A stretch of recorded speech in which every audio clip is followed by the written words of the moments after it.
You can't move around the city without guards. This is our security. This is what they look like. Hello guys. We walk around the city with 9 armed guards. Instead of museums and parliaments, all that's left is ruins. You see, there's nothing left. But if you look further, the whole city is in ruins. There are hardly any intact buildings. Local women travel in separate shuttle buses. That's a woman's shuttle bus. He just stopped it. Men don't like cameras. And the markets are like torture chambers. They're just cutting up sharks right on the floor.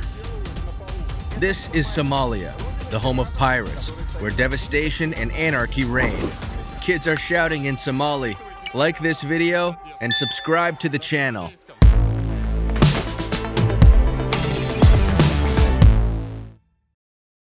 Nothing is controlled here. There's some control over the capital, but everything else is just some self-proclaimed states, some tribes. All in all, it's a total mess.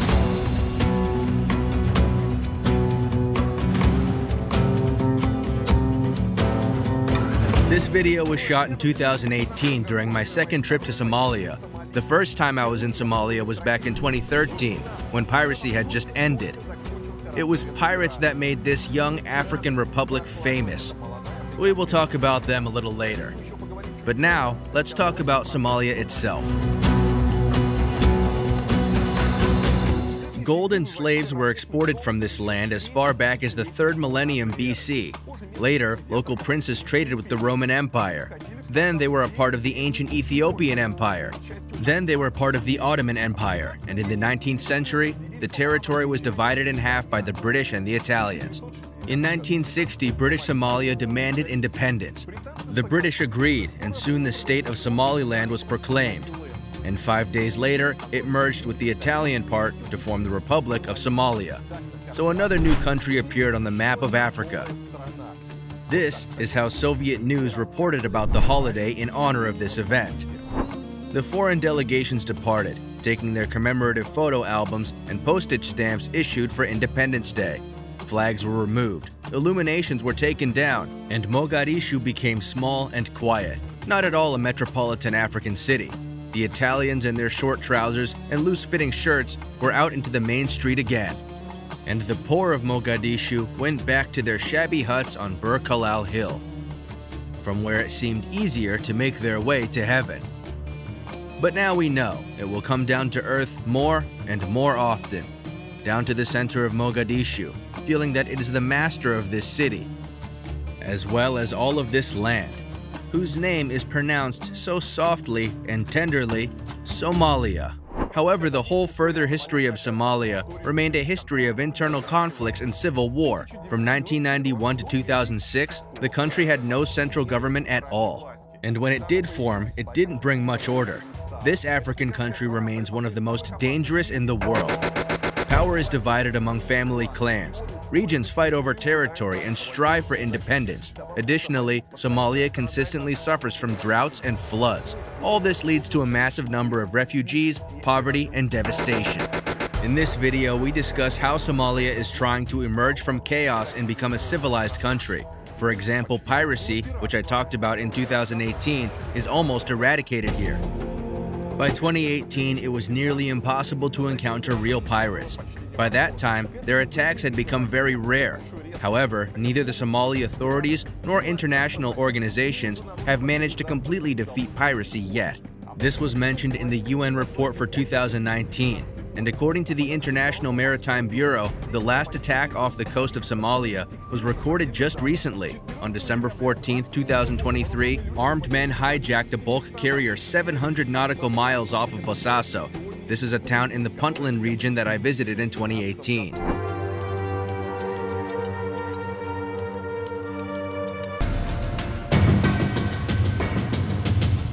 Friends, we are in Puntland. What is Puntland? When civil war broke out in Somalia in 1988, the central government was overthrown in 1991. Warlords began to control the country. Self-proclaimed states started to form. Currently, Somaliland has managed to form its own state quite stably. This is in the northwest of the country, which is now the most peaceful place in Somalia. The second, more or less stable state is Puntland. Puntland officially declared its independence in 1998, but soon after, a few years later, following the negotiations around 2001, they agreed to become an autonomous region within Somalia. Puntland is notable because it was the center of Somali piracy. Pirates from here made their raids on tankers passing through the Red Sea, across the Gulf to the Indian Ocean. There are no pirates here now, but that's Puntland's main attraction. In total, 3.5 million people live in Puntland, and Bosaso is the largest city. Today we will explore the largest city in Puntland, the center of Somali piracy. Maybe we will even find some pirates. So basically, there are no proper roads here. At the entrance to the airport, there's a guy sitting on a stool with a machine gun. That's all the security, and we're going again with 2 cars following us. We also have about 10 guards. All in all, it should be fun. We spent an hour at the airport, an hour sitting in this beautiful room surrounded by some people in white shirts from the Puntland Immigration Department. For some reason, they wouldn't let us through.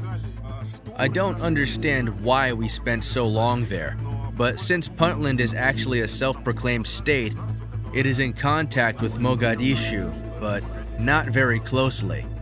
Therefore, it has its own atmosphere, and you have to get a separate permit to enter here. Somalia's piracy boom was between 2008 and 2011. Somalia has the longest coastline in Africa, over 3,000 kilometers. It has one of the busiest sea lanes in the world, the Gulf of Aden. After anarchy broke out in Somalia, no one controlled the coastal waters. According to the pirates themselves, they started attacking foreign ships because those ships started coming to the Somali coast and catching local fish. Local fishermen almost lost their livelihood, but soon found a new one. This is what a former pirate who was interviewed by blogger Anton Lyadov said 2 years ago. But soon after we lost the government, a lot of illegal companies started coming over here to fish in our waters, mostly from Thailand. Many of them passed through, destroyed, or seized the nets we had set. And as time went on, we couldn't fish anymore. There were too many fishing boats out there. And at some point we wondered, what do we do? The first was a large Spanish fishing boat. It came to our shore, where we had set up our nets to catch lobsters. They came and took them away, along with all the lobsters we were going to sell. One guy caught up with them to fight back. We ended up capturing the captain, and the Spanish, the company that owned the ship, paid a ransom. They paid money as compensation. And that money was the tipping point.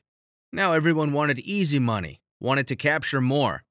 So you kept the captain for a few days. How did you get paid? There were negotiations between us and the owner of the ship. After negotiations, it was decided. They gave us the exact time that in 3 to 4 days, a small helicopter would bring the money by parachute and drop it either in the ocean or on a ship. After receiving the money, we would release them. No one suffered from our actions. We were just hungry. Hungry for money because we had no fish to sell, to feed our families. We respected those who were in our hands. As soon as we got the money, we respectfully let them go. But when you were chasing the ships, did you have any weapons or did you attack with your bare hands? We had a lot of weapons. We had pistols, machine guns, and a speedboat. 250 horsepower. That's what we used for chasing. Wow, so you were heavily armed. Where did you get all this stuff? From ex-military. The main goal of the pirates was to ransom the crew members of captured ships. Hundreds of sailors from different countries could be in the hands of pirates at the same time, and the pirates earned millions of dollars. For example, in 2010, pirates received $7 million for the Greek oil tanker Maran Kantavros. On average, pirates made $150 million a year. A resident of Il, another pirate town in Puntland, told Anton Lyadov how they lived. Money came to them quickly. They had too much money. They drank a lot of alcohol, took drugs. They were stupid. If you told them $100 for a bottle, they would say, no problem, here's $100.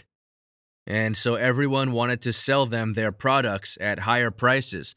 So everything became very expensive. Ordinary people couldn't afford it. How much money did you end up getting for the captain? $1,900,000. Really? Yeah. Wow, what did you do with the money? We divided it up among the group. How much did you personally get? About $40,000. The pirates' main base was the town of Haradere. They even opened a real pirate stock market there in 2009. It had the shares of shipping companies engaged in maritime robbery. People bought shares to participate in various attacks. They paid with money, weapons, or equipment. The pirates used the proceeds for attacks, in return giving shares of the earnings to investors.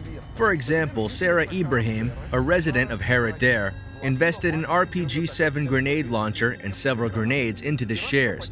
Pirates hijacked the Spanish fishing vessel Alacrana, and Sarah received $75,000. Small businessmen would pool their resources together and use the money to organize a hijacking. Today, the inhabitants of Somali coastal towns can only make money from tourists who decide to play pirates. Well, now we're going to play Somali pirates. We'll play Somali pirates. Here's this awesome wedding boat that we're about to take to the sea and try to find alcohol.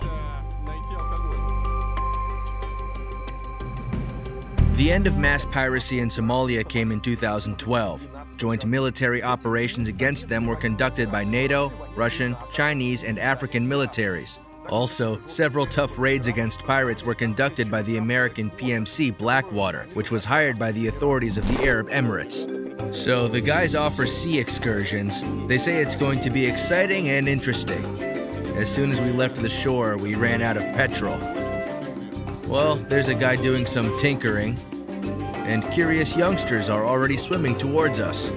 What's interesting is that they don't know how to swim. They swim in a very strange way, and most of them swim in life jackets, even though they live by the sea. You see, the people are all swimming with life jackets or some kind of canisters.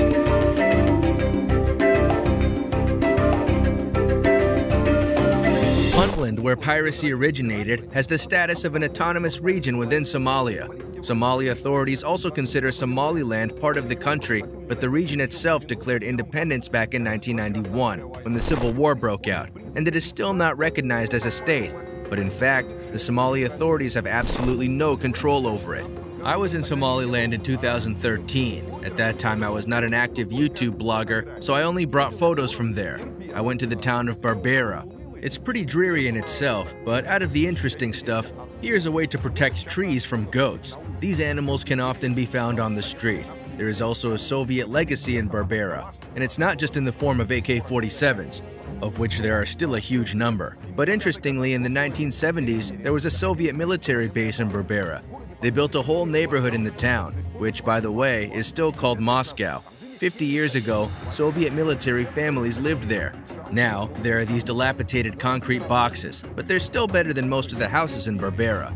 In December 2023, Somalia and Somaliland resumed talks after a 6-year hiatus. The presidents of the countries met in neighboring Djibouti.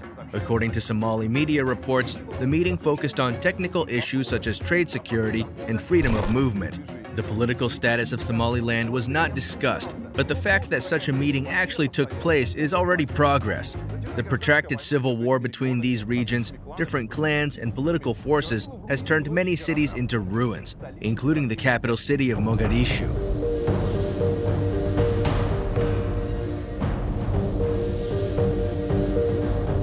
You can clearly see the state of the city. This is the former parliament building. You see, there's nothing left. Everything is just ruins. But if you look further out, the whole city, everything that was built here is in ruins. Everything is destroyed, and nothing is being rebuilt. It's the poorest country on the planet. It has no money. That's why it's so sad. Look, I came up here, and there's my guard right behind me.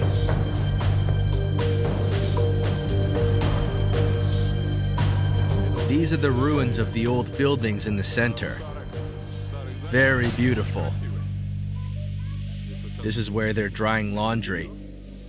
The historical heritage is not treated well, so there's litter everywhere. There are kids swimming here, some fishermen.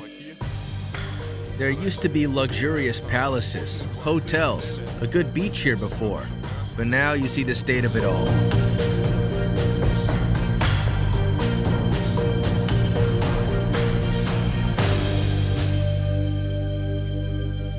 This is what Somalia's capital was like in 2018. In 2020, Mogadishu opened a restored national museum. Before that, the library and theater were constructed.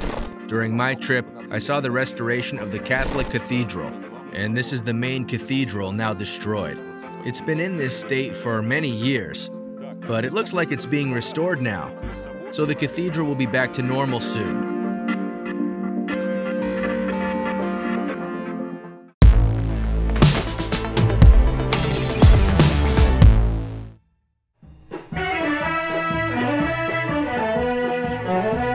Somalia's problems began almost immediately after the establishment of the republic. In 1969, a military coup took place, and dictator Mohammed Saeed Barre came to power. The country was renamed the Somali Democratic Republic, but there was understandably nothing democratic about it. The powers of the president, parliament, government, and Supreme Court were transferred to the Supreme Revolutionary Council. It was headed by Mohammed Saeed Barre.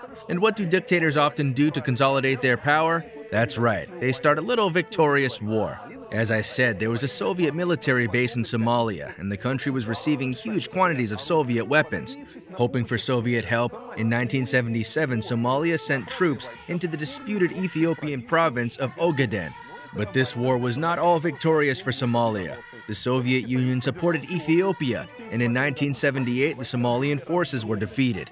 This defeat intensified internal divisions within Somalia. On April 9, 1978, a group of military officers attempted a military coup. The uprising was quickly suppressed, but several opposition movements with guerrilla units were formed at home and abroad. Gradually, various tribal clans took their side. Eventually, after 13 years of conflict, dictator Barre fled Mogadishu on January 26, 1991. But opponents of his regime were unable to agree among themselves and establish a new government. The country fell back into chaos and anarchy. There was no government, no president, and no state institutions. Essentially, Somalia was a fragmented territory, ruled by warring warlords and clans.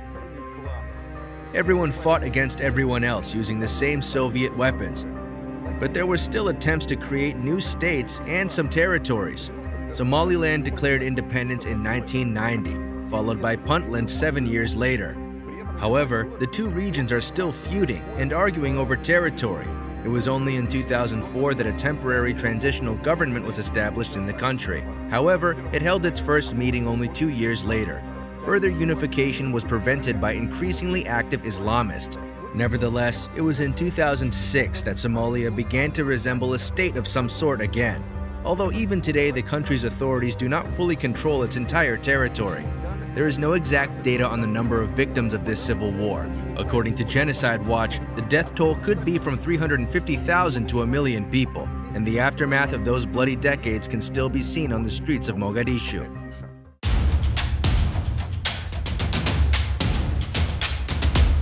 Okay, that's the Bank of Mogadishu.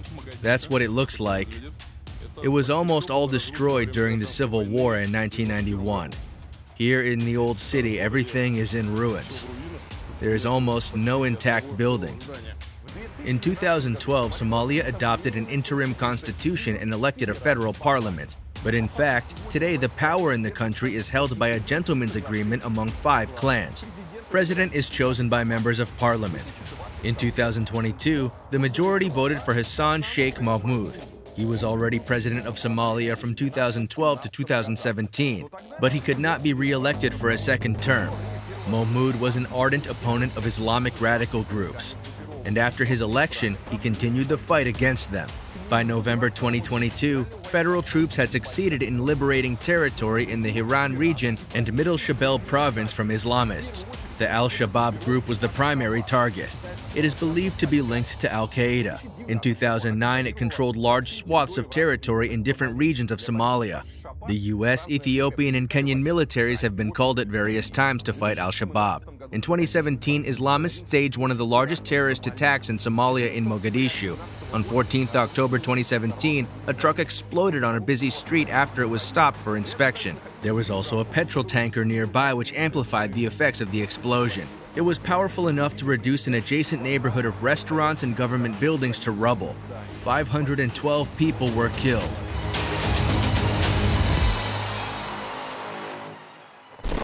When the military or police drive by here, you can't film, so you have to put the camera down. Anyway, at this spot a year ago, on 14th October 2017, a truck exploded. 587 people died. Hundreds were injured. There was a hotel here and a lot of street vendors. As you can see now, there are still a lot of them here. There's a market nearby. There's lots of people. It was an unprecedented terrorist attack. And here you can see the destroyed buildings. There was a hotel here, shops, and they are still destroyed. The government put a kind of monument here. They call it 14 October, but it is already falling apart, and it looks like this. But still, this is the place where the terrorist attack happened a year ago. This is our security watching the street. But despite the fight against Islamists, they still pose a threat. On the night of 9th and 10th June 2023, Al-Shabaab attacked the popular Pearl Beach luxury hotel and restaurant on Lido Beach in Mogadishu. 7 militants attacked the restaurant after detonating a bomb there, and they killed 6 civilians and 3 military personnel. In 2018, Somalia was ranked 159th out of 163 in the Global Peace Index, published annually by the Institute for Economics and Peace, in terms of life security. In 2023, things improved slightly and Somalia moved up 3 places, but this African country is still considered one of the most dangerous places on Earth. For example, the American State Department advises its citizens before visiting Somalia to write a will and to choose a close person who will be able to communicate with terrorists in case of kidnapping. So we're driving to the hotel in an armored cruiser. The windows are thick, so you can't see anything. And of course, they won't open. There's security. This is what the entrance to the airport looks like. A checkpoint, some blocks, and then everything is destroyed. Well, this is where they welcome us. At the international airport, we've arrived at the hotel. There's even a firing point like this. Nice fence by the hotel. By the way, interestingly enough, they open all these fences even without inspecting the car. I mean, we can have anything in the boot, but they don't care, and they just open all the checkpoints and that's it. So that's how traveling around Mogadishu actually looks like. We have a pickup truck with guards in front of us. We've got a guy sitting here, and they're just so ready. Ready to fight back if they get attacked. Or they're just entertaining the tourists who paid several $1,000s a day for this show. You can't travel in Somalia without guards. To be precise, maybe you can, but I had no desire to test it. Usually you are given a squad of 10 to 12 men. Traveling around the city takes place in 3 cars, 2 pickup trucks with armed guards, and 1 car driving you. In 2018, such an escort cost $2,000 per day. By the way, the main threat here is not robbery, but kidnapping for ransom. It feels like there are checkpoints every 50 meters. The most interesting thing is that there are different people at all the roadblocks. I mean, you have to distinguish them somehow by their uniforms, by their patches. Here we have some guards who are simply armed, and here are some Somali soldiers and some African Union soldiers. For example, some of our guides say, "You can take pictures, there's no problem, we will get you out of it." And for some of them they say, "Don't film these ones because we won't be able to help." But it's not very clear who you can tell who he can get you out of and who he can't. And this is how the guards you hire in Somalia work. I mean, you see, they secure the perimeter, they're standing right there on all the approaches so no one can get close. All in all, it feels like you're at least the president of some small country, and you came on a working visit. They keep people away from you at every turn, so no locals can approach. Our guards are very worried because it's getting dark and everyone is nervous. The guards are like, go to the hotel and stay in the hotel. But we said we wanted to go for a walk. And the local people, they're nervous about the guards here saying, stop waving your guns, go away. Anyway, everyone's a little nervous. Especially our guide, who thinks that if something happens to us, he won't have any more customers because we'll leave a bad review. There are roadblocks every 100 meters in the city center. They're very different. Some are military police, some are Somali army soldiers, some are regular police, some are local traffic cops. It's impossible to make out who's who. It is even more difficult to film the streets in such a way that a person with a gun who doesn't want to be there doesn't get into the frame. That's where your guards come to the rescue. We're entering the old town. Well, it's beautiful.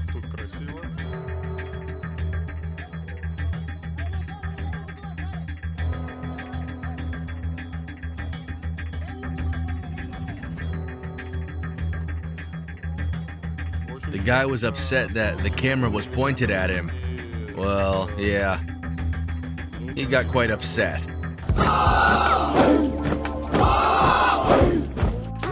In December 2023, Somalia was allowed to buy weapons from abroad. The international embargo lasted since 1991, and according to local media, it made it more difficult for the authorities to fight terrorists and pirates. In fact, all the weapons now in the country are either Soviet heritage or smuggled in. Hello. Hi, here we go. 2, 3, 4, 5, 6, 7. 7 people. 8. That's it. Weapons, Soviet automatic rifles, basically like everyone else here. Here's the most combat ready over there in their beret. Also in 2023, Somalia joined the East African Community. This is expected to strengthen Somalia's trade, investment, security, and diplomatic relations with its neighbors. In 2022, Somalia's trade turnover with the community countries exceeded $1 billion. Somalia mainly supports food, fuel, machinery, and consumer goods, and they export charcoal, bananas, livestock, and fish. By the way, visiting the fish market in Mogadishu was one of the biggest shocks on my previous trip.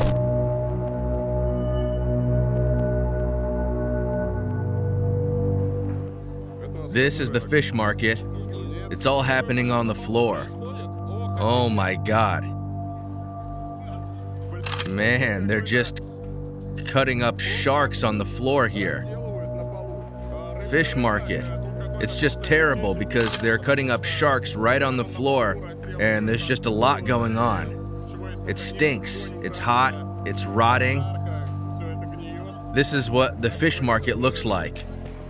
There's also a lot of flies flying around. It doesn't smell very nice. It's very slippery here. These are sharks. Basically, the whole floor is littered with sharks that are being butchered right here. Oh, and you can buy fresh shark meat here. There are tons of flies. I don't know how visible they are to you, but there are flies. I'm not sure about the freshness of this tuna, by the way. So he's going to... he's putting a rope through its gill to put it on like a rucksack now.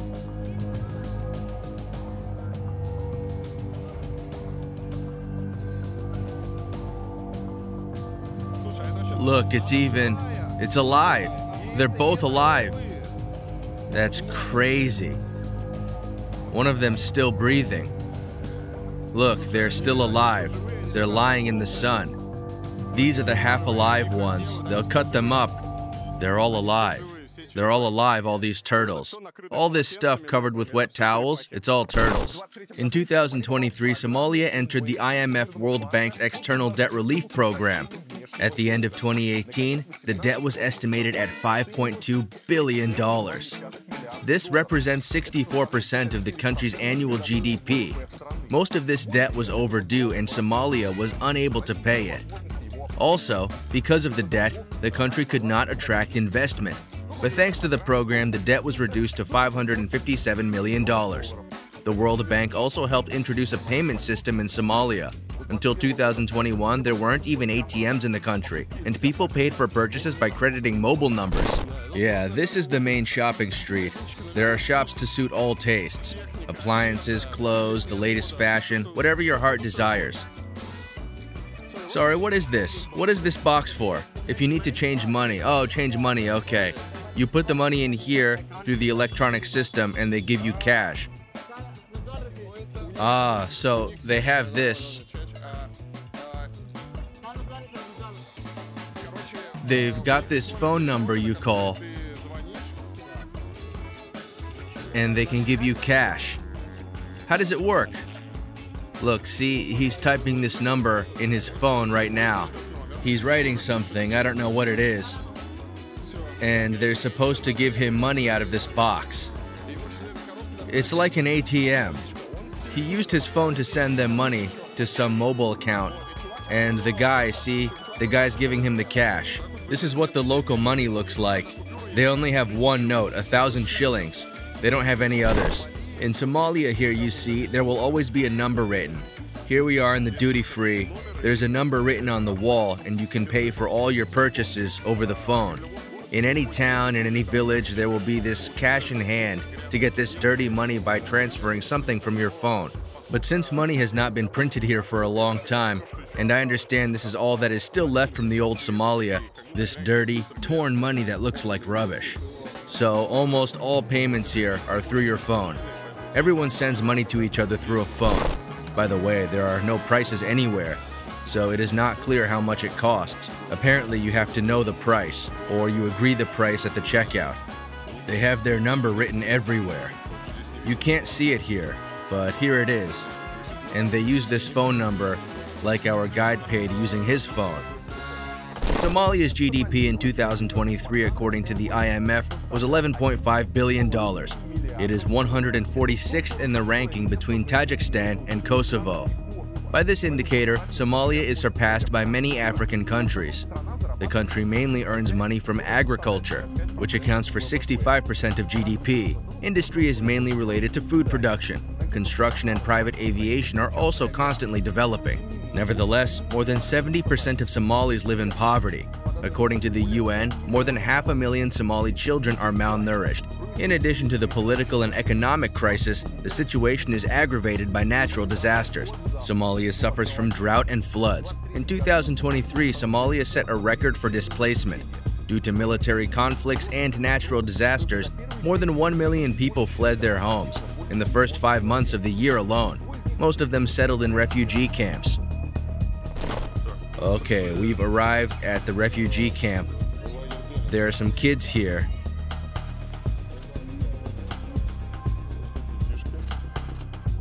They're all so small. The guy says we're in the wrong place. It's great here, but there are better places. In the camps, refugees have no proper housing, no access to medical services, and their children do not go to school. According to the European Union Asylum Agency, healthcare in Somalia is generally of poor quality. Public hospitals have to send their patients to private clinics due to lack of equipment and expertise. Due to inadequate storage of medicines, Somalis often die from usually easily curable diseases, such as measles or cholera. There are issues with the education system too. According to UNICEF data for March 2023, around 5 million Somali children are out of school, and there are about 8 million children under the age of 15 in the country. Because of widespread illiteracy, local shops use pictures instead of words on their signboards so that people can understand what the shop sells.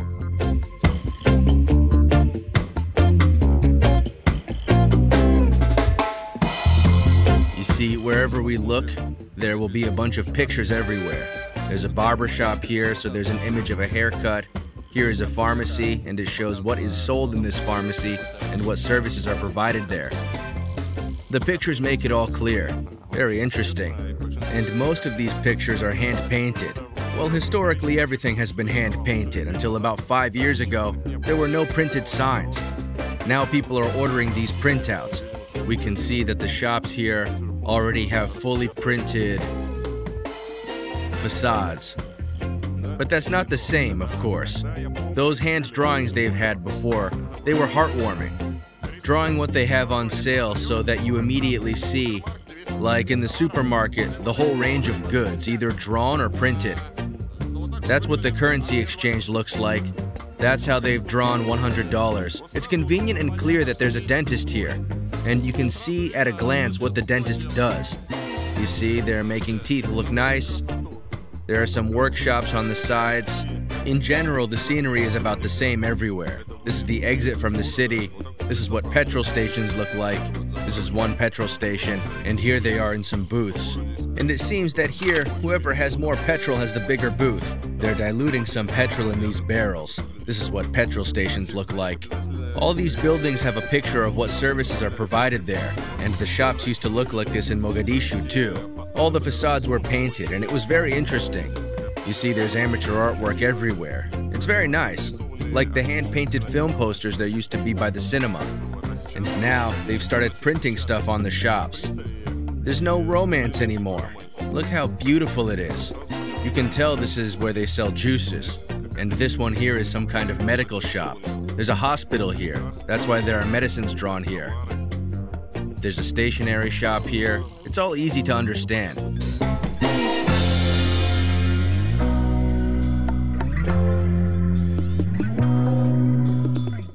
Boys and girls in school study together but sit at different desks.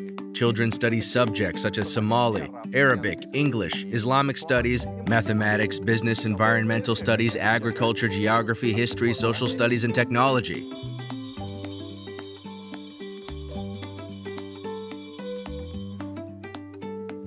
Bell rings. Hello. There are more girls than boys. It's 5th grade. Yes, it's 5th grade. Kids, let's say hello. There, well done. Come on. There, yeah, well done. Well done, kids. Yeah. Kids shout, like this video and subscribe to the channel. In Somali. Okay, bye. Bye. Okay, kids, bye-bye. Bye-bye. Bye. There are boys sitting in 4s and the girls in 3s. It's cramped, you see, they've got their desk set up so tight that you can't get out. I mean, you can't go to the loo. Wait, who's standing in the corner? Are you being punished?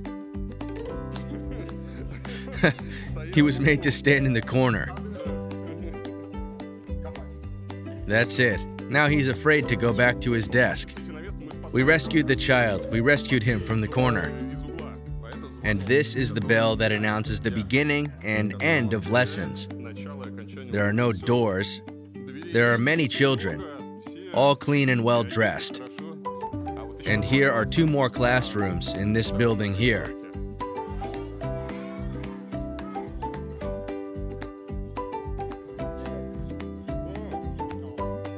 From Canada. Does he speak English? From Canada. This guy's back from Canada to Somalia. His happy life is starting. University takes another 4 years. Yes, there are universities in Somalia, and they look pretty decent. Some students even have laptops. When visiting local universities, you could forget that you were in Somalia, if only you didn't have a dozen guards with you. We're walking through the university, and there are guards running up and down the stairs. There are beds. Yeah, they've cordoned off the entire perimeter as usual. We've got security everywhere. And the students look at us like we're idiots. 2 white guys with weird haircuts showed up, with cameras, and 9 security guards with them. Who are they? Why do they need guards? What's going on? Hello, children. They're sitting separately. Can you imagine delegations from Somalia coming to a Moscow university?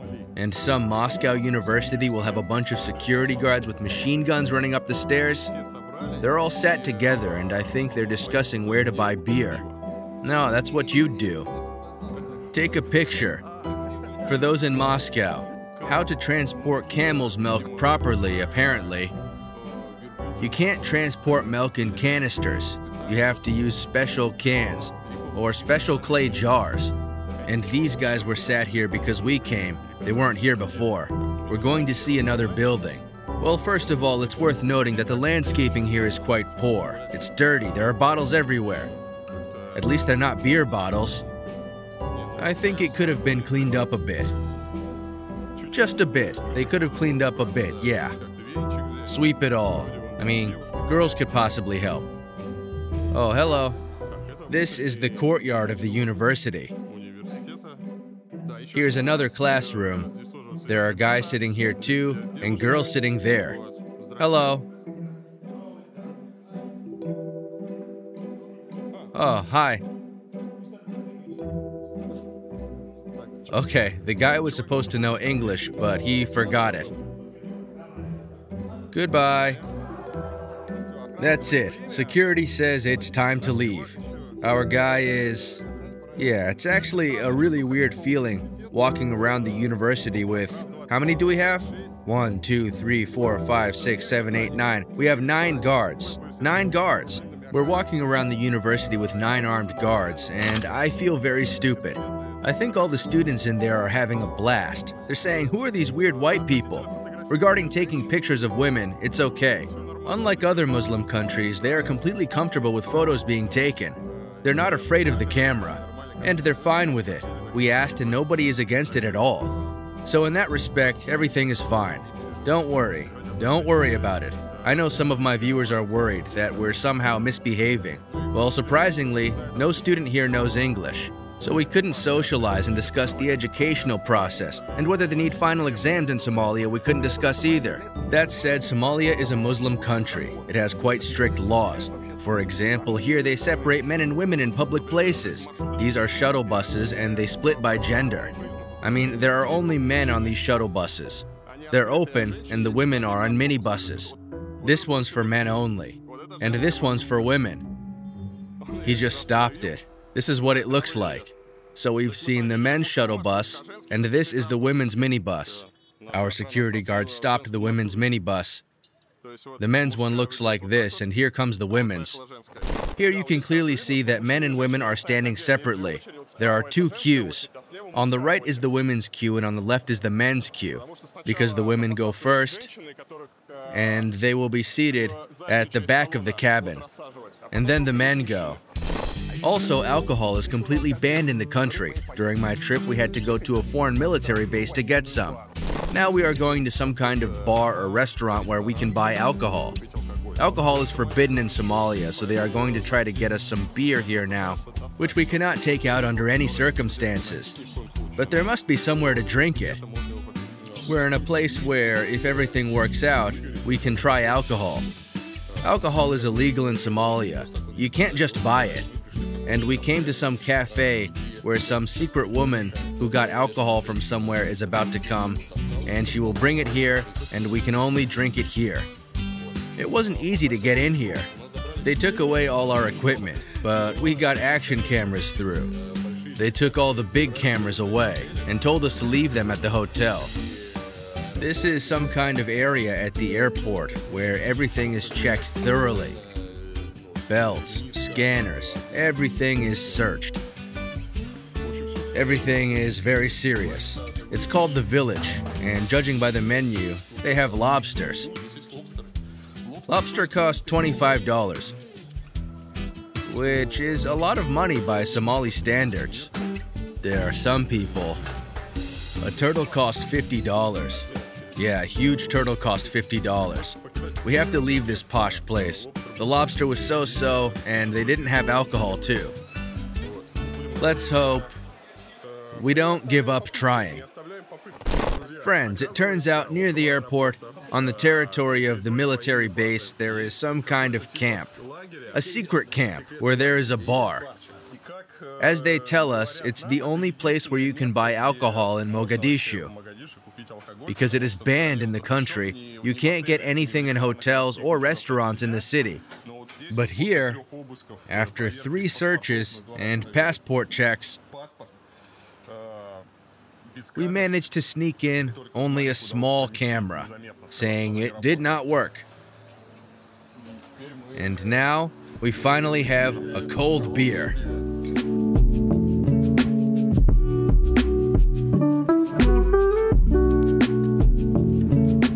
Of course, Somalia has made great progress in recent years, but this country cannot be called a tourist paradise. Apart from the fact that you can be kidnapped or killed here, Somalia lacks basic tourist infrastructure, even on the beaches and in the capital. So we're arriving at the beach. Lest anyone accidentally think we've arrived at a dump, it says beach view here.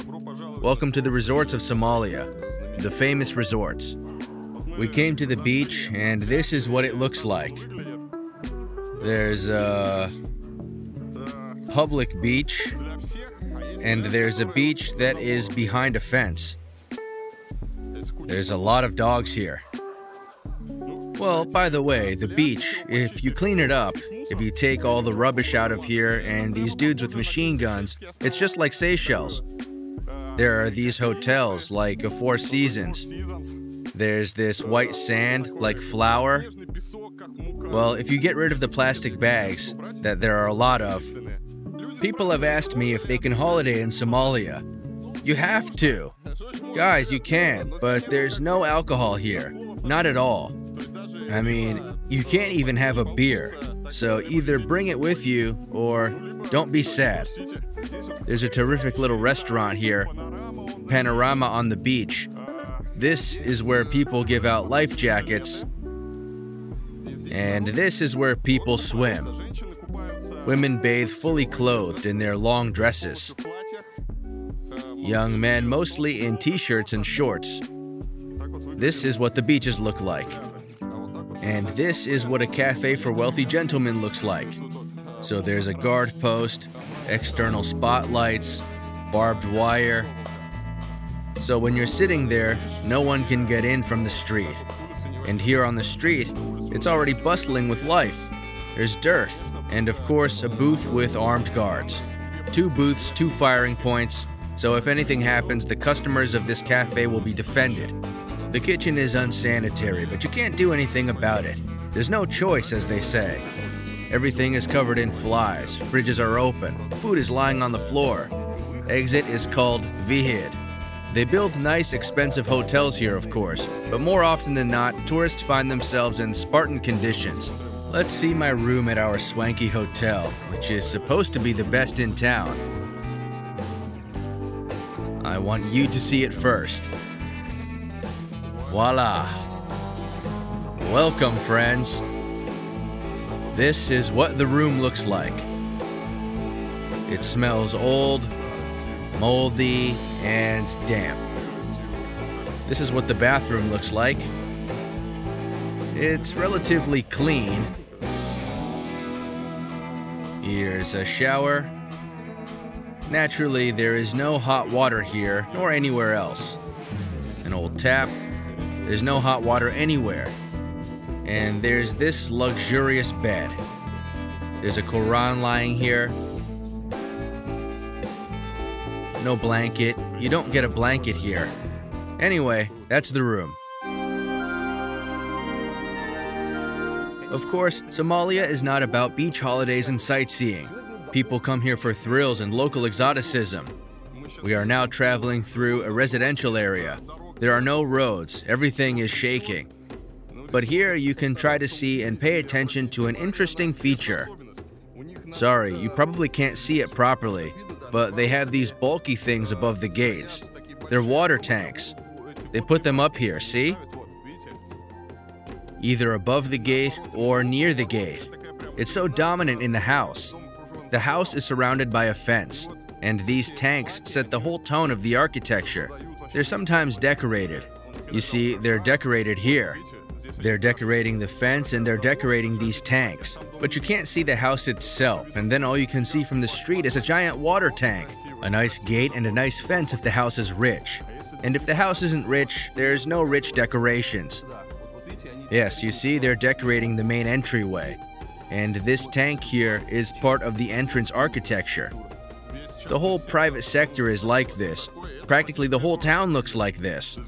Except for 1 or 2 of the main streets where we were, the whole town looks like this. Just an endless grid of these dirt roads with the same kind of primitive houses. And there's the gate again, you see, and there's a tank on top. Perhaps Somalia will one day become a civilized and safe country.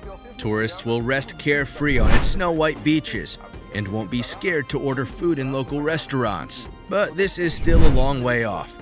So for now, the country attracts only the most desperate. Thank you for watching. Don't forget to like this video and subscribe to the channel. I have a lot of interesting videos coming out regularly.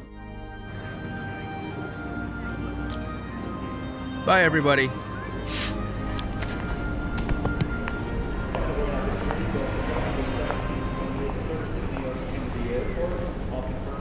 Should now be boarded.